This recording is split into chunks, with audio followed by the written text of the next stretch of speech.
თუ ვინმე სტირილის მიზეზი გახდები, გაცინებას ვერ შეძლებ. შემოქმედი არ მოგცემს ამის უფლებას. თუ ვინმეს ცხოვრებას დაუნგრევ, ვერასდროს ააშენებ საკუთარს. სხვის ცრემლებზე ვერ ააგებ ვერც მყარ საძირკველს და ვერც ძლიერ ოჯახს. თუ შენ გახდები ვინმეს ღიმილის მიზეზი, მაშინ თავადაც შეძლებ სიცილს. ღმერთის სამართლიანობა უცდომელია.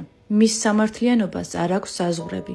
ყოველთვის იმას დაგიბრუნებს, რაც სხვებს გაუკეთე. ამას ვერ გაექცევი. შეიძლება შიშველი თვალით ვერ ამჩნევთ, მაგრამ თუ ღრმად ჩაუკვირდებით, ნათლად დაინახავთ, რომ ცხოვრებაში რასაც აკეთებთ, სიკეთესა თუ ბოროტებას იგივე გიბრუნდებათ.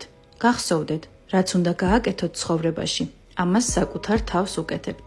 მეგობრებო, ჩვენი პროექტის მიზანია ყოველდღიურად უფრო უკეთესი გახადოს ადამიანების სულიერი და ემოციური მდგომარეობა, გაამხნევოს და შთაგონება მისცეს მათ.